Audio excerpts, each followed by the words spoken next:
Hi there, my name's Adam. I'm the pastor at Living Springs Community Church in Cannock, and we're releasing a number of videos over the coming weeks talking about the Sermon on the Mount.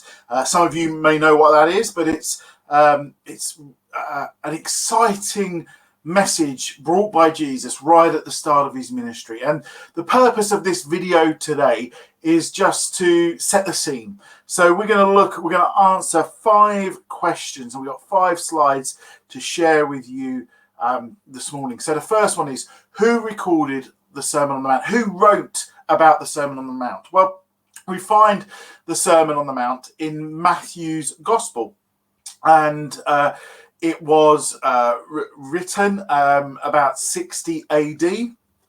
So it was quite close to the actual event. If we think that Jesus was preaching when he around 32 AD, and so he would have been sharing this message. And Matthew recorded what was said. Matthew followed and went with Jesus through a lot of his ministry.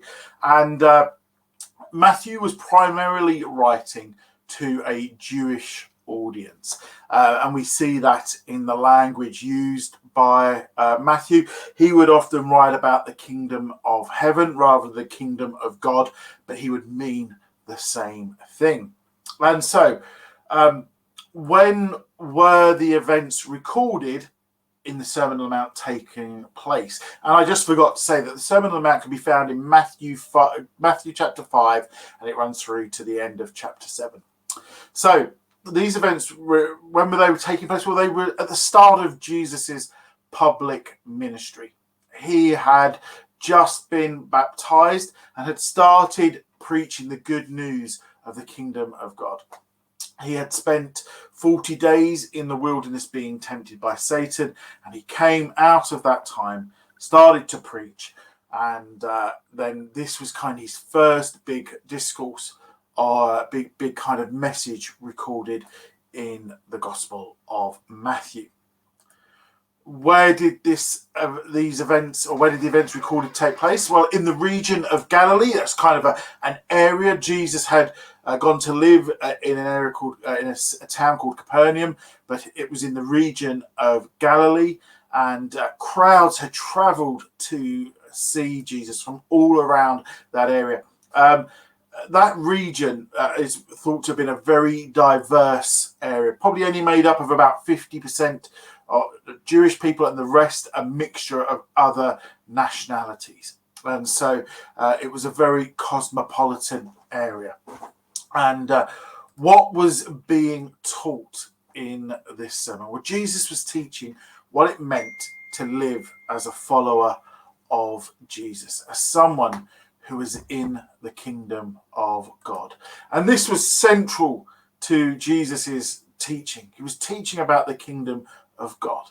And so we see this. Sometimes the Sermon on the Mount can be referred to as a manifesto. And actually, we did a fuller explanation of the Sermon on the Mount in a recent Sunday message, and we will click in below to a link to that message where you can hear a fuller description of what it meant. And then finally, why was Jesus teaching these things? Well, Jesus was teaching these things to correct and challenge the current Jewish teachers. The Sermon on the Mount had a focus on inward transformation as well as outward. Jesus didn't come to abolish the law, so to speak. The law was the Old Testament law given to Moses. You can find it, it's called the Torah, typically the first 5 books of the Old Testament. But Jesus came to challenge some of the interpretation, to point towards a higher standard, really, of a focus of inward transformation as well as outward transformation. And it was Jesus was laying down a list of standards that followers of Jesus should adhere to, should look to. What a follower of Jesus, a resident, so to speak, of the kingdom of God should look like. I love the Sermon on the Mount.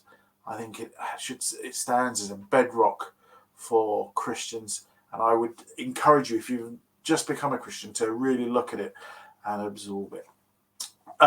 Over the coming weeks, we're going to send out more of these videos. They'll be no longer than 10 minutes. This one's going to be a lot shorter than that, where we will delve into a few verses at a time and expand on what Jesus was teaching.